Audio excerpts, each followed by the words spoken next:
ಈಗ ಬನ್ನಿ ನಾಲ್ಕು ಬರ್ಕೊಳ್ಬೇಕು ಬನ್ನಿ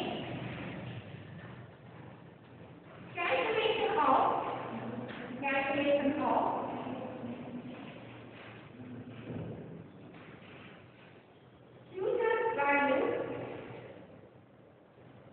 future value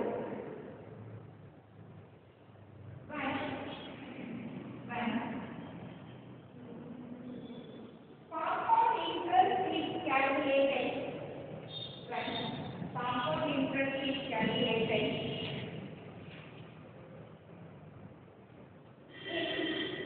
in off year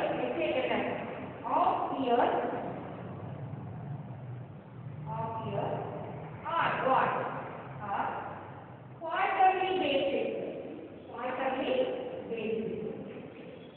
off year on quarterly basis.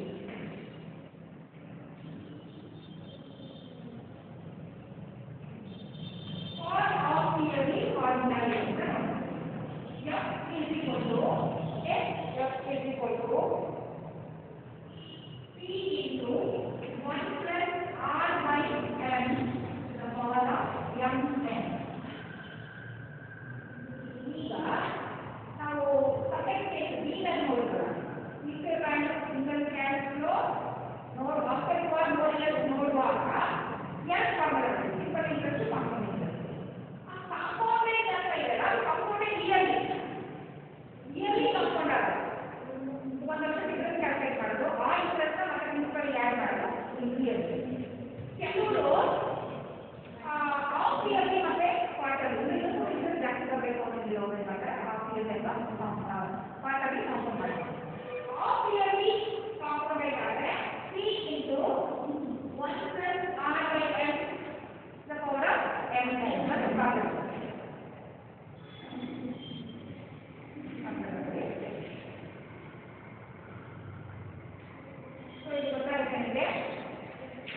P under present investment, okay.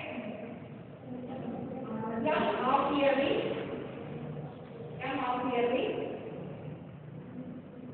R rate of interest,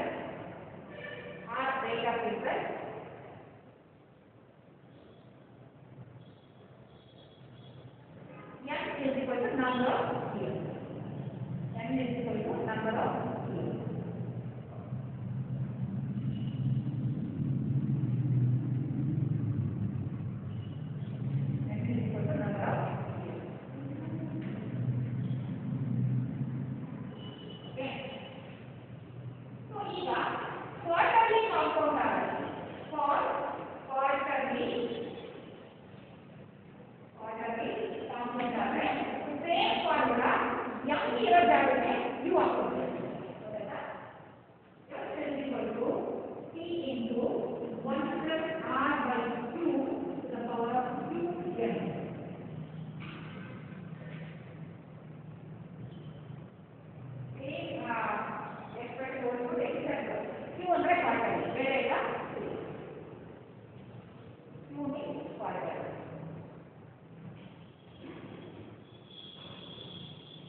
rate half yearly. B. Interest compounded quarterly. Interest compounded quarterly.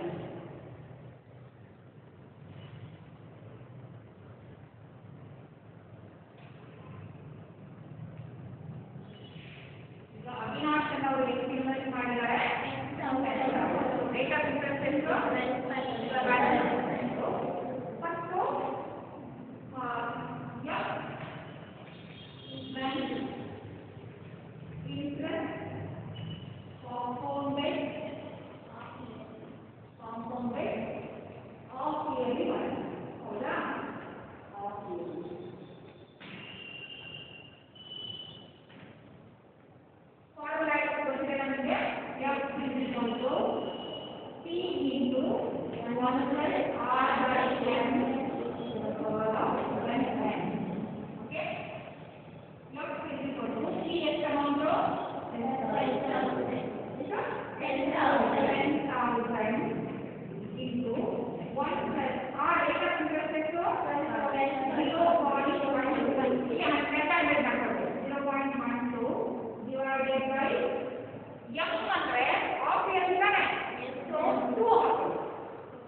So our right?